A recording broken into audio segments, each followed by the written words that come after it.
Hey guys, Jared from the Vinyl Corner, and today we're going to be doing yet another vinyl collection update video.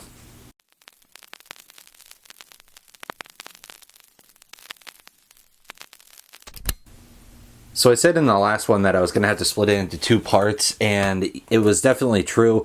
Honestly, it's going to be split into more things. This is just what I've listened to from all the stuff that I've picked up so far. I still probably have another good like 70 records I still have to go through from the stuff that I bought from forever ago and just new things. A lot of stuff's been coming out. I've been picking up a lot of things. So yeah, it's just a whole heck of a lot of stuff. So I'm going to try and blaze through these pretty quickly here just so I don't waste any time. So let's start off real quick. I just uploaded a video of this recently, so I'm not going to pull it out or show it off, but this is the new Billy Woods and More Mother album. Brass. This is just a really phenomenal record. I will card the unboxing of that if you want to go check out the full thing over there. Then we got this, I believe this was a 2011 or 2017, I can't remember, reissue of Black Cat Bones' Barbed Wire Sandwich. This is a killer blues rock record, and this Tapestry reissue was limited to 1,000 copies. It's just on black vinyl, but yeah, this is a great killer hard rock record. I've been listening to this one a lot. Shout out to Noble Records for putting me onto this one. This is just a really smoking record, really good. Just super stoked to have that in the collection. Then this is really dope. This is the Death's Dynamic Shroud, I'll Try Living Like This album. This is the Newberry Comics New World White with Blue Splatter edition. This comes with a really beautiful book that has a bunch of really cool photography and all that kind of stuff. The gatefold is really beautiful, and even down to like the inner labeling and stuff is absolutely gorgeous. But yes, this is what the record looks like. It's a double LP. It sounds fantastic. There is a full look of this on my Instagram if you want to see the entire package in detail, including all of the pages of the art book. But yeah, this is my second favorite Vaporwave album right next to Echo Jams. This record is absolutely amazing, and I just learned recently that Death's Dynamic Shroud is actually from Philly, which was something I had no idea about. So that was very cool to learn, and I'm very stoked that this is finally on vinyl.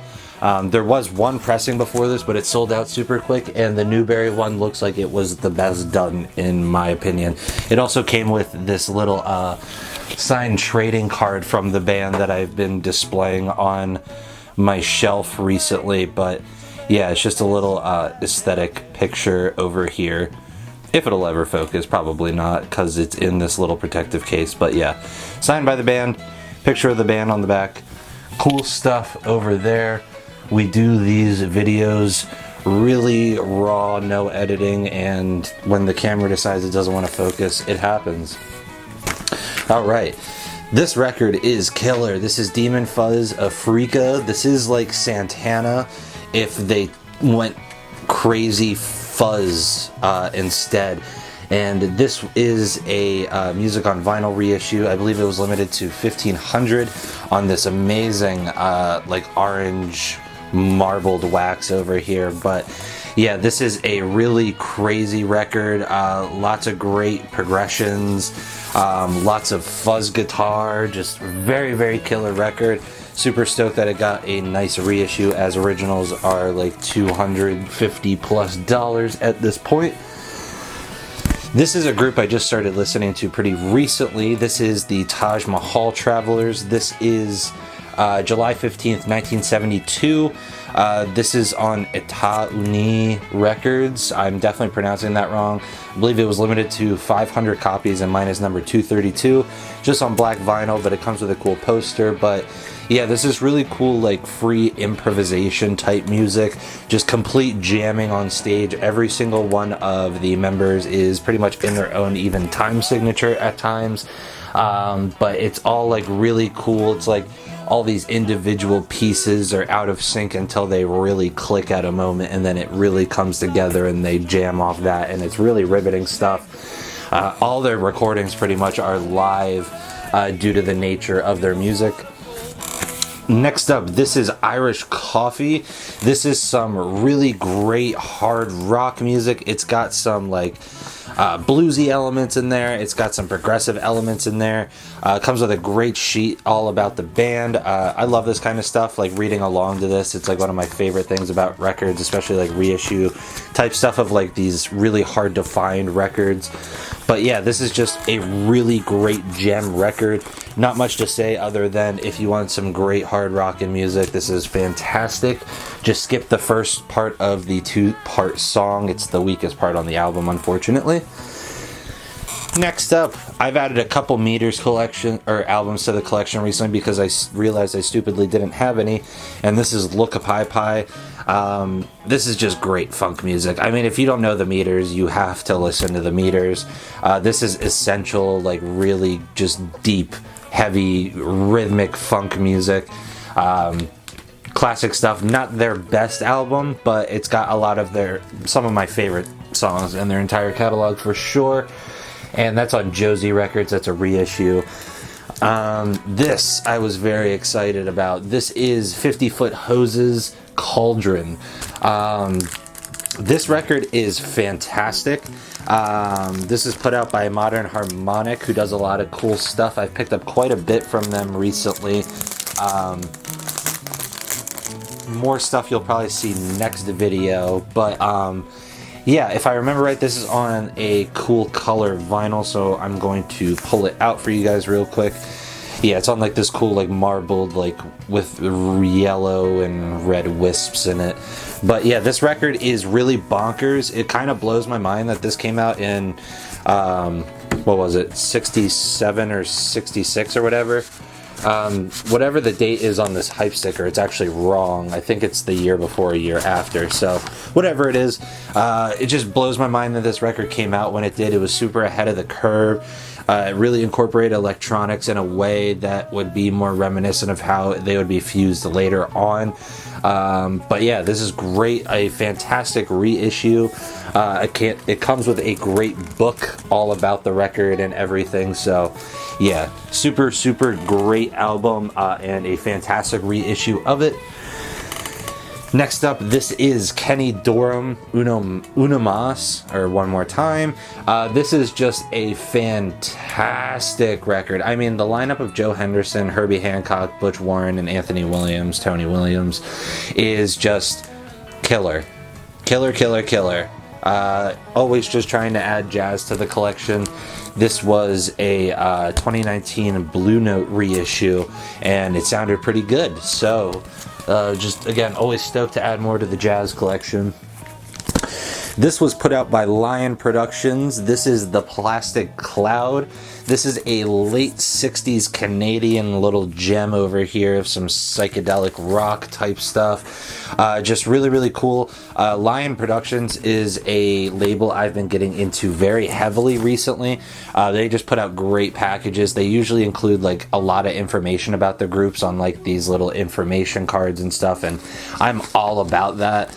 I absolutely adore it. So yeah, but this record is very good if you're into that late 60s kind of psych stuff. This is a great entry that doesn't get enough attention outside of psych collectors and stuff like that, but this is a fantastic album and definitely one of the best examples of psychedelic rock out of Canada, in my opinion. Alright, I'm gonna give you a little content warning. There are dead animals on the cover of this next one, and I apologize, but this is the Billy Woods and Elucid, aka Arm & Hammer album, Haram. Now, this is very vulgar, and it's probably going to get us flagged, and I apologize to Connor for this ahead of time, but this is probably my favorite album cover of the year. It's just ridiculously cutthroat, and that's what this album is. It's just great. Alchemist and Arm & Hammer is a pair made in heaven. This is pretty much tied as my favorite album of the year, with something that I'm going to show off right after this, because I kind of planned it that way because I wanted to talk about my two favorite albums of the year so far. But yeah, this record is pretty much near flawless to me, if not flawless. This is just another example of why Billy Woods' touch on things is always so just felt by me. He just never does wrong. All right. Now, the other thing that is my album of the year, between these two, these are my picks for album of the year as of the recording of this. The newest Godspeed You Black Emperor album really floored me. It's one of those experiences that comes only once every, like, year. I mean, I give pretty much, like, a perfect rating about every year or two. And this is definitely one of those albums that it's, like, in high consideration of me giving it like a perfect score for me personally. It just really feels like a long lost record from their heyday of the first 3 albums. Just a little bit more condensed, not quite as epic in scope, but in the feeling it is quite engaging. And as always, Constellation does great stuff with the packaging. This is super thick. It comes with this great card talking about other artists on the label.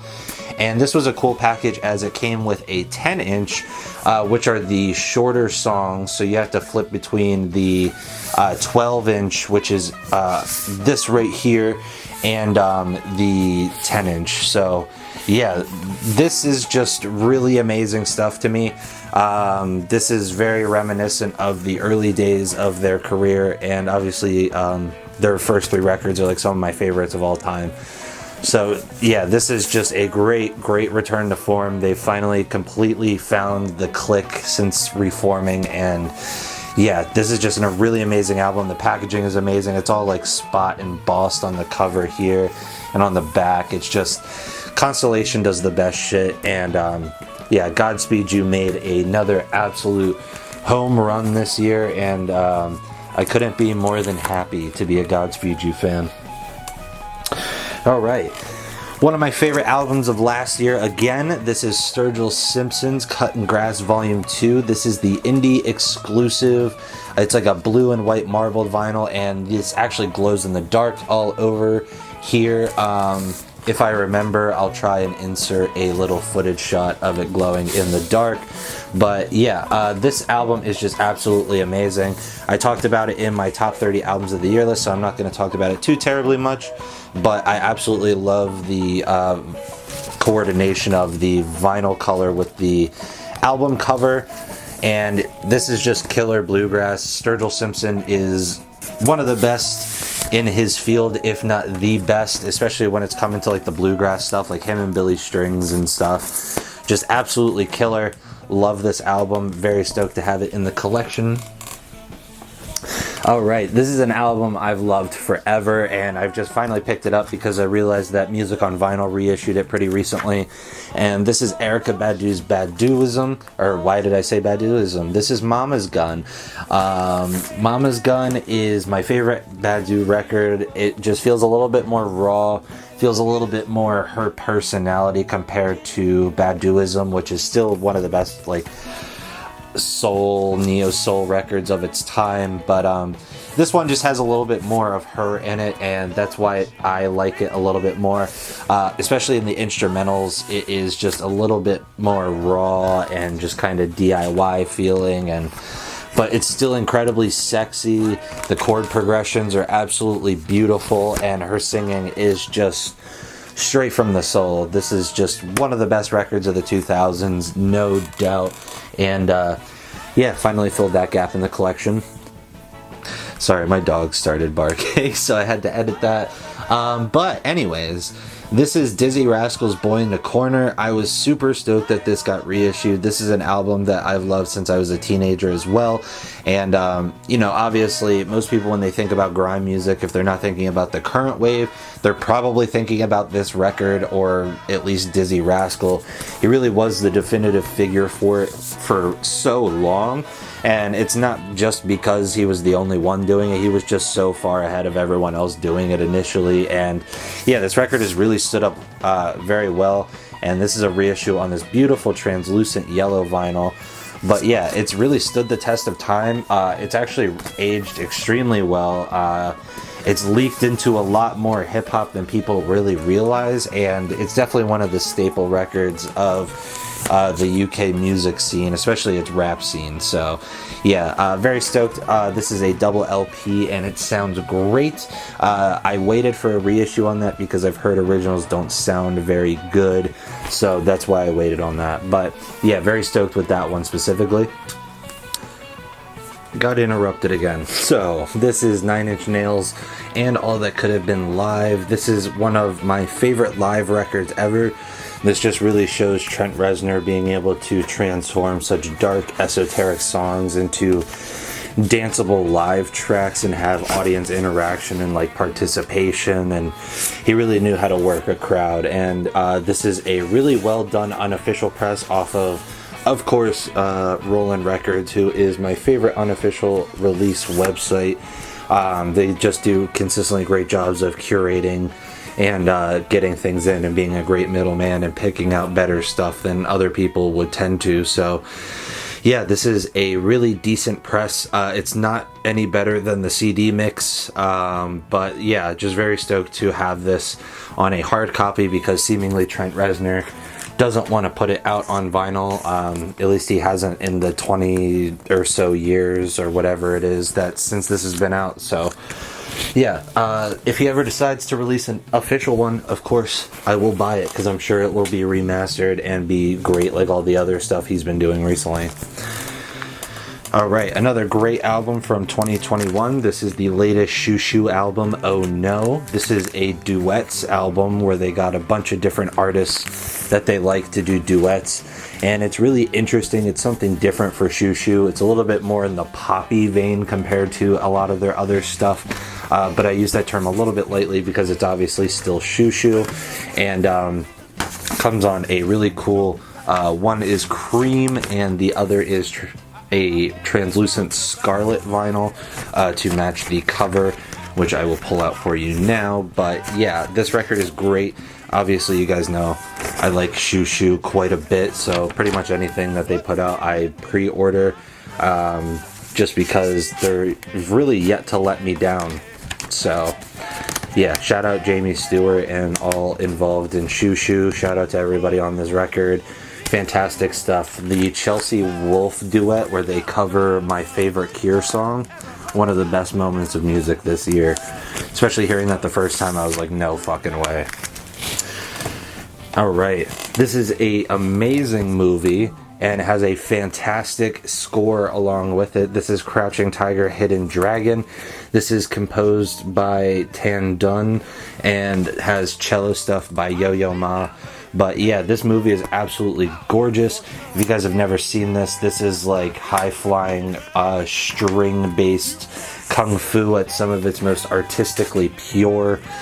It's really beautiful. The visuals are insane, as well as all the choreography and everything. But yeah, this was a limited release by Music on Vinyl on their At the Movies subsection, and it is on a beautiful translucent red.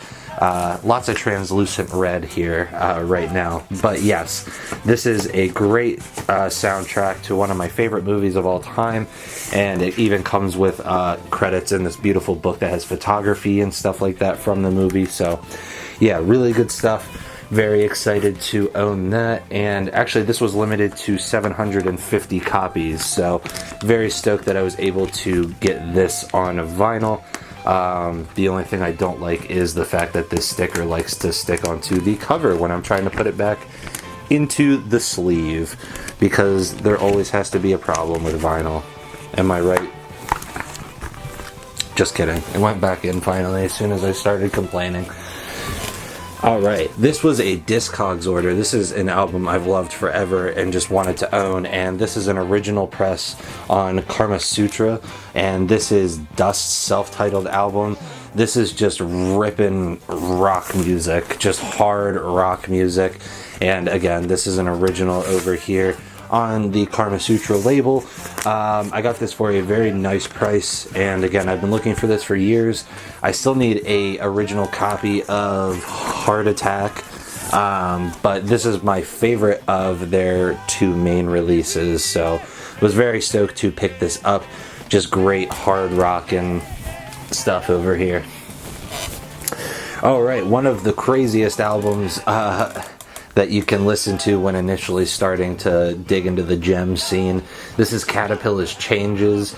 This is just some really whacked out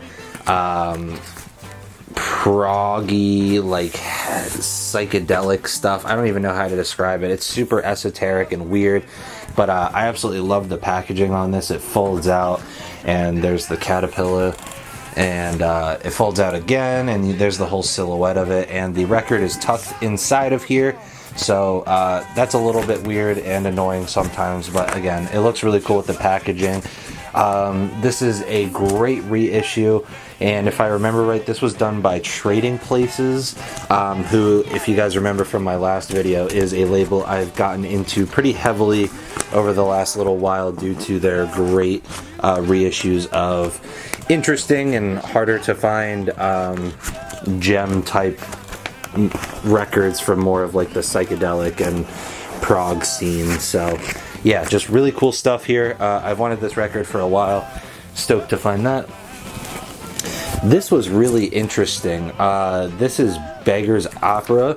Oh yeah, I started doing this with my records, and I'm just going through it now, but I've been taking all the sleeves out so it preserves the sleeves eventually. But yeah, this is a reissue on Tapestry again, limited to 500 copies, but this is a really crazy like symphonic prog record. I absolutely love this gatefold. The color blowout is really cool, and yeah, just really wacky, cool proggy stuff. Great reissues, sounds very, very great. Tapestry is a label I definitely am going to be looking into a lot more since I've gotten these two items in this video so far and enjoyed them. And speaking of labels I've gotten into recently, Return to Analog makes another appearance with Ungava. This is just some really cool guitar-based progressive music, just really electrifying solos and guitar interplay. And as always with Return to Analog, limited to 500, this is number 88. Sounds fantastic. Just another really good French-Canadian gem over here if you're really into intricate guitar work and progressive progressions. Check this record out. It's really good. It's very effects heavy and awesome. Light in the Attic reissued one of my most wanted and one of my most favorite pop records. This is the Jane Birkin and Serge Gainsbourg record. This album is just absolutely luscious. Orgasmic and lush are just not enough to describe how beautiful and sexy this record is. It's literally just like ear sex for the most part. Super heavyweight vinyl, really good pressing, and yeah, it comes with again, an information booklet. It comes with like a little mock-up of some of the original promotional material, so that stuff is always good. I enjoy that, besides when it wants to fight me going back into the sleeve. But yes, Light in the Attic, just great label. Can never talk about them enough. I'm always buying stuff from there. They're great. Check them out, please. Alright, and another reissue label series that I've been talking about a little bit recently. This is the Blue Note Tone Poet reissue of Grant Green's Born to Be Blue. Obviously, Louis Hayes, Sam Jones, Sonny Clark, Ike Quebec. This is his most iconic album next to the Nigeria record, which is the last one of his that I bought on the Tone Poet series as well. But yeah, Tone Poet, the jackets are literally unbelievably thick, come with great gatefolds or great pictures, and the pressings are some of the best around. Just super thick record, and the way that they're mastered is absolutely beautiful. So very stoked to add some more jazz as always to the collection, especially Grant Green. You know, not too many jazz guitarists in my collection, but it's always nice to have that little spice up. This was a fun little oddity that I took a chance on. This is the Factory Path Through the Forest. So this was just a pretty much like an A-side with one song on the B-side that was a different version, but this was really super weird, like home recorded psychedelic like pop stuff. and it is very trippy, very esoteric, and I had a very good time with this. Very cool stuff going on here. These songs are great, especially the song Path Through the Forest. Both versions of that are killer.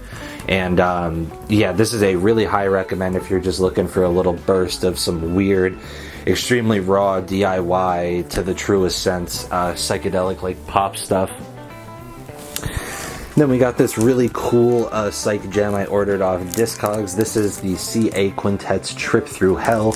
This is the Sundazed reissue, so it is going to be on a colored vinyl. But yeah, this is an incredible record, an absolute mind blower. The progressions are nuts on this. It goes all over the map, but it makes total sense, and it's just really well done, very technically proficient, and it's on this beautiful see-through gold vinyl. But yeah, this record is really crazy, really fun. It's got some jazzy elements, it's got some crazy psychedelia, it's got some nice rock elements. But yeah, obviously, as the hype sticker said, it is extremely rare, hence why it has the following it does, and originals are very pricey. But this record is absolutely great, and I've wanted a reissue of it, and this is apparently the one to have. So very stoked to finally have that one. Just really, really good. Again, you guys know how much I love the whole gem side of rock music and all the weird psychedelic stuff, and this is just right up my alley. It's got so much of what I like in one package. So yeah, this is actually out of print now, hence why I had to buy it off Discogs, but very stoked to own that. If you like Black Sabbath, you need to check out the Blues Creation. They were pretty much like the Japanese Black Sabbath in a lot of ways.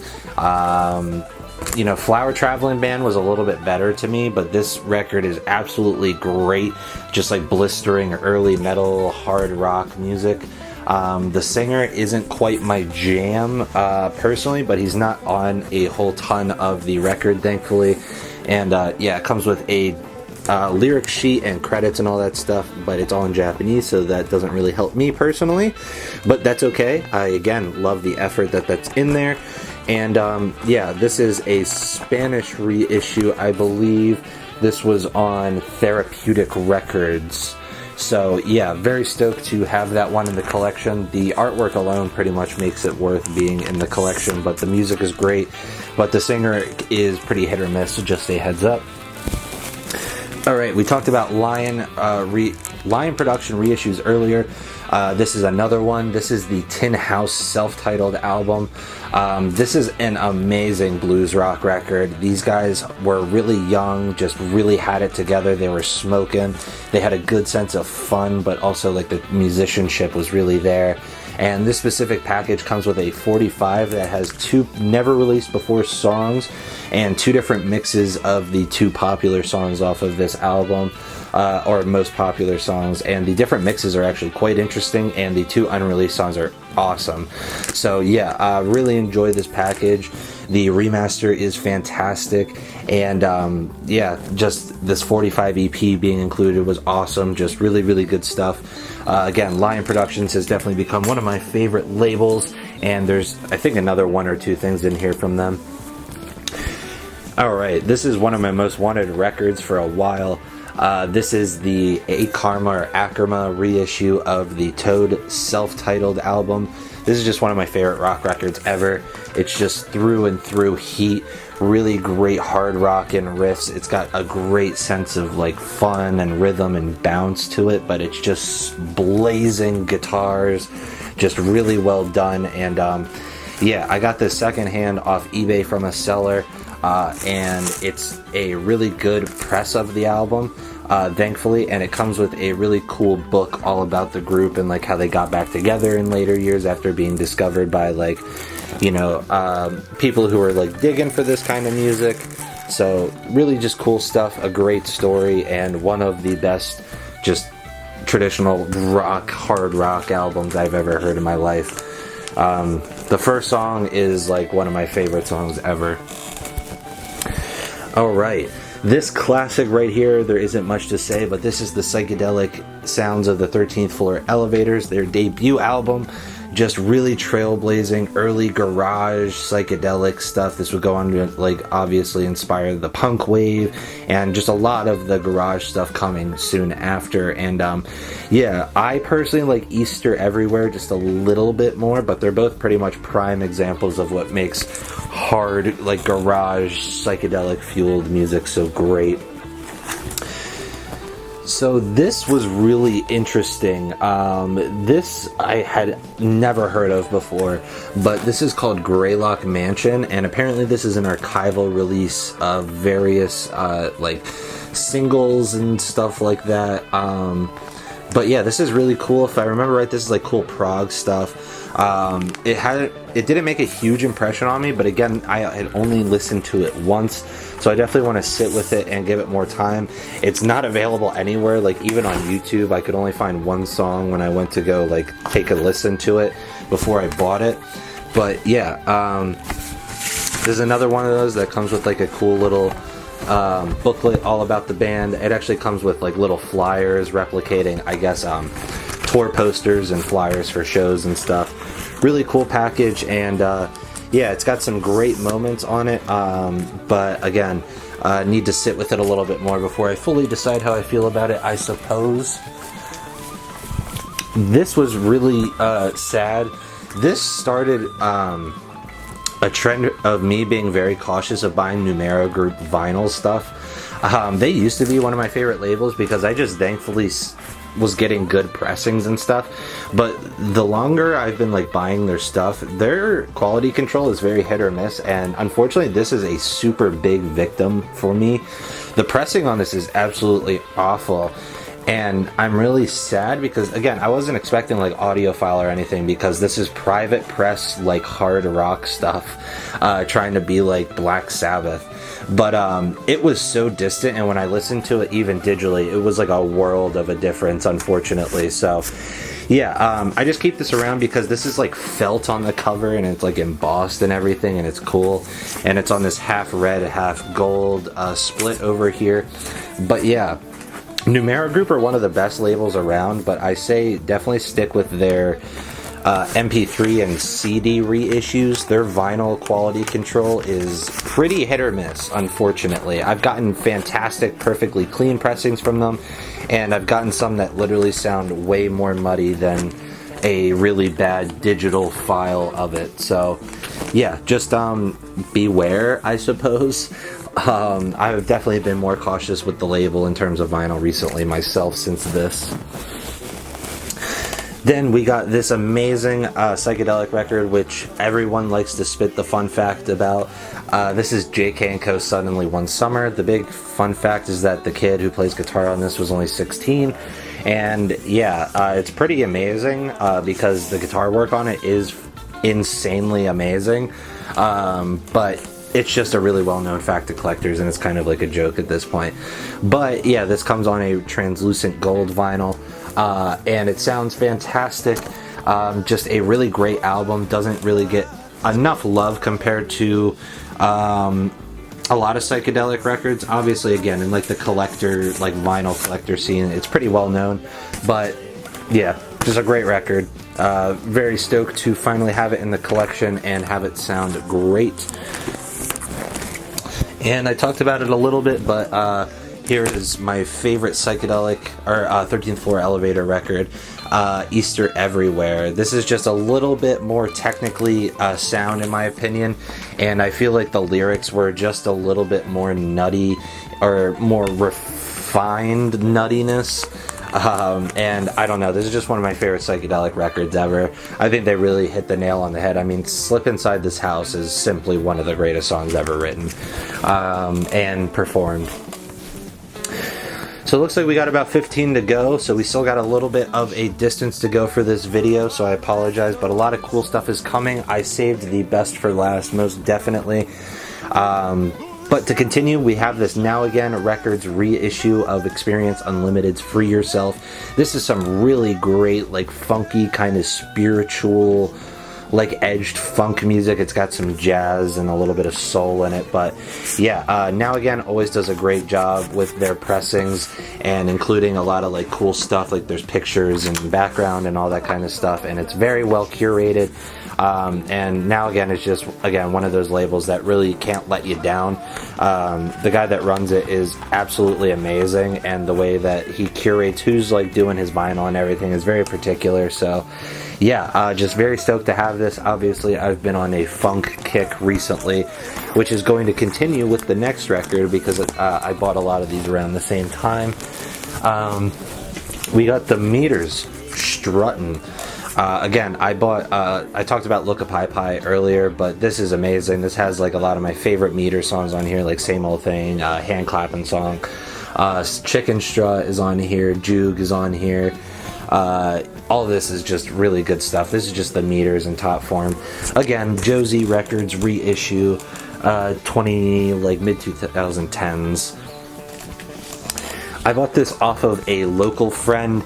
He gave me a very good deal on it, and this is something I've wanted for years. This is an original Def Jam press of Slayer's Rain in Blood. Thrash metal is not a genre that continually like sticks with me too much, but this record is one of the very few examples of it just being absolutely perfect, especially this pressing. The way Rick Rubin mastered this and the way he recorded everyone just makes this record scream unlike any other form of it. The cleanest digital file, the best CD. This just, the way he mastered it was insane, and it really comes out on those original vinyl. This was also something I randomly bought for myself. This is Captain Beefheart and the Magic Band's Ice Cream for Crow, the final studio album before he retired and then eventually passed away. But yeah, just an amazing record. A last hurrah, most definitely on Epic Records over here, and it comes with the original sleeve as well. But yeah, this is a really great mix of a lot of what Beefheart was doing. It was esoteric, but it was also very approachable, and it's just really, really great. You know, obviously, if you like Beefheart, you probably already know how good this record is, but it's got some great bluesy elements, especially on this one, harkening back to the earlier days before they started experimenting a lot. Next up, this is a record that, again, it means a lot to me, especially in my younger days. This is the Lynch Mob, Gorillas in the Mist. This is an amazing record. Ice Cube obviously had a lot to do with this group, and Ice Cube was like my favorite rapper when I was like getting into rap. And the song Gorillas in the Mist is like one of my favorite songs ever still. And this finally got reissued, and it's on this really cool like Nickelodeon type colorway. It's orange with green splatter.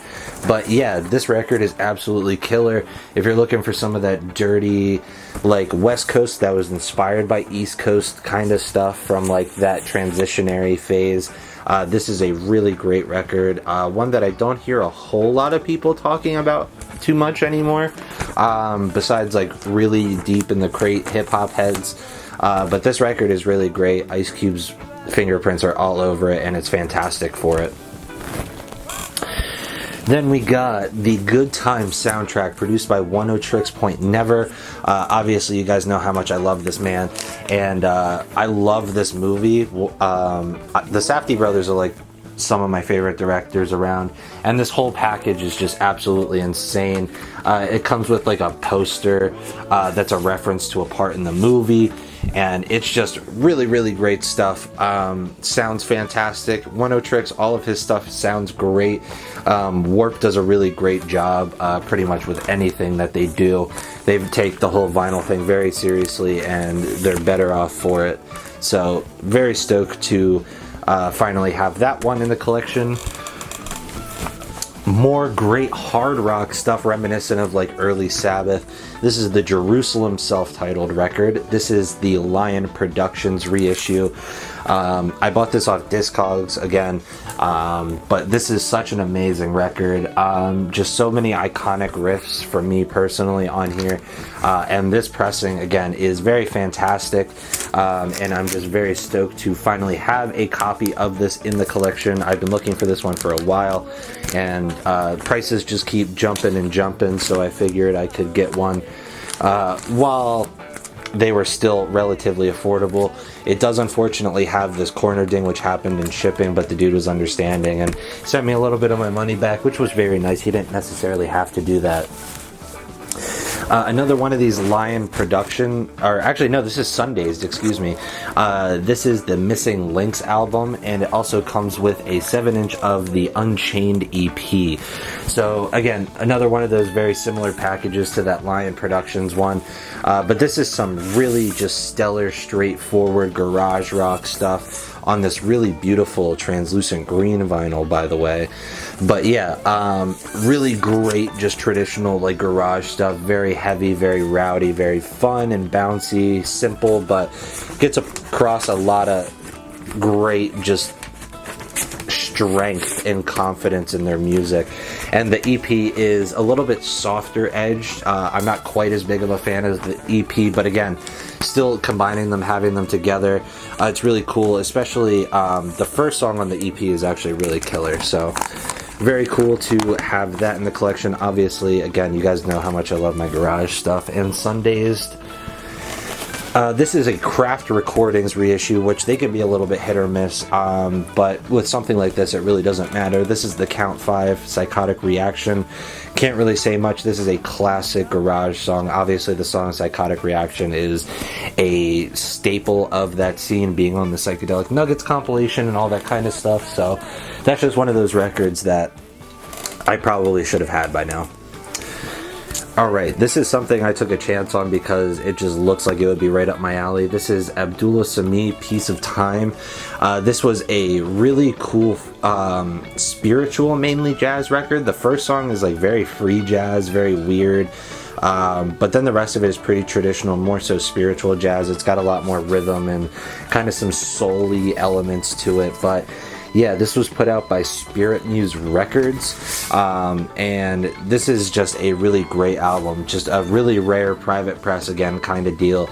It got reissued. It was at this place that I go at pretty often called Siren Records, and yeah, I get a lot of my psychedelic and like weird jazz stuff from them because they have a great selection of that in their store. This also came from them, and this was also Numero Group, and this also unfortunately wasn't very good sounding on vinyl. This is the Bosco self-titled record. Rather, I'll make the caveat that it was only the first song. The first song was very cloudy and muffled and had a lot of skipping to it, but from there on it was pretty fine. But again, this is a really cool, very Pan-African centric funk record. Very great rhythm going on here, just really cool stuff.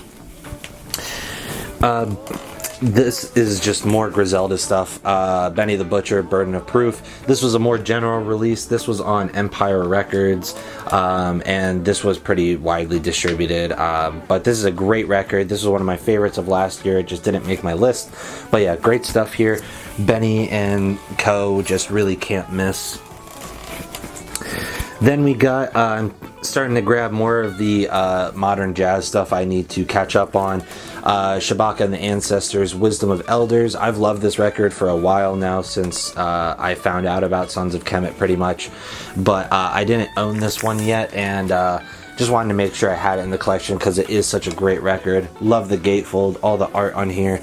And this is put out by Brownswood Recordings, and they did a really good job with this. I assumed this was going to be on Impulse, but this was right before they got signed to Impulse. So yeah, very cool though, great record, just super stoked to have that. And then we're getting down to the last couple here. The last three specifically after these next two are really crazy gems I've been looking for forever. But these next two, this is Mom's Apple Pie. This is the uncensored version on Brown Bag Records, and I'm going to hold it here and try and let you figure out why I said uncensored and not point it out because YouTube. But yeah, this is an original on Brown Bag. This is a really underappreciated jazz rock record, and yeah, this album is really cool, really fun, and kind of underappreciated and underrated. This is a great, like, hard, like, heavy psych record from California. This is Stacks Above All. This was, again, one of those really like underground records until it found a cult following in later years. This is the Outsider Records reissue, which was a really nicely pressed reissue. The sound quality was fantastic. Again, you guys just know I always crave this kind of stuff in the collection, and it sounded great. Alright, my SD card got full, so we're going to try and hurry this up. So we're down to the last three. These are definitely the gems of the gems. These are the things I'm definitely the most excited about in this video. I got these once we got our stimulus checks here in America, because fuck us, feed the poor and make the peasants work for everything but give them nothing. But we got our stimulus checks, and since I've unfortunately had to work throughout this whole pandemic, unlike other countries who have handled it much smarter, I spent it on records. And one of the main things I got was this original press of the Tangerine Zoo's self-titled album. This is on Mainstream, and I got this from a pretty local person off Discogs, and I got it for a very nice price. The record looked a lot worse than it played through, which was a relief. When I first got it, I thought I was going to have to like return it, and I was like so upset. But it played through really, really well, and I'm just very stoked to have this. This is a great psychedelic, like, again, garage tinged record, psych rock record, just really cool stuff. Really would love their second album as well. Alright, the next one was also something, the last two, I bought all these off Discogs, like with the stimulus. So, the Ghetto Boys self-titled album. I initially got this for a good price for the condition I thought it was going to be in, and then it arrived and it was a lot more banged up than I thought it was through the description and the pictures. So the dude gave me a pretty nice refund, and I kind of just kept it because the vinyl on it's actually very, very minty clean. Again, this is an original press on Def Jam America, and it does come with the original Def Jam sleeve in there. But yeah, this is one of my favorite rap records ever. It's just so cutthroat and unbelievably raw, but the beats are so great, and all their personalities just shine on here. This is just one of rap's best albums in my personal opinion, and yes, I like it better than We Can't Be Stopped, and you can't change my mind about that. And the last thing.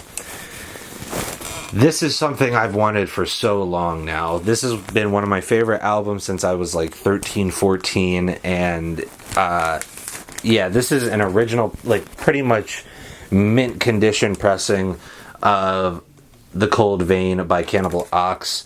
Original Def Jux press over here, of course, double LP, but yeah, again, I got this from someone in Brooklyn off Discogs. He had it listed for very fair for how clean it was. I got pictures. He sent me some sound test clips, the whole nine. You should always do that with Discogs. But yeah, this thing was pretty much like spotless. Even like the shelf wear on it is so minor that it literally could have been like a brand new record looking like that to me. So yeah, this is just something I've wanted forever. I'm so beyond stoked to finally be able to have this and have a pretty much perfect example of one of my favorite albums of all time. So yeah, that wraps up this collection update video, y'all. Let me know what your favorite thing was down below. I know this was a lengthy one, but again, Corona, haven't had much to do besides go collect money from working and buy records. So I've been enjoying myself, and yeah, but yeah, let me know your favorites down in the comments below. And while you're in the comments, don't forget to hit that description, check out all those links, like, comment, and subscribe, and don't forget to check out a video at the end of this one. Until next time, guys, have a nice day.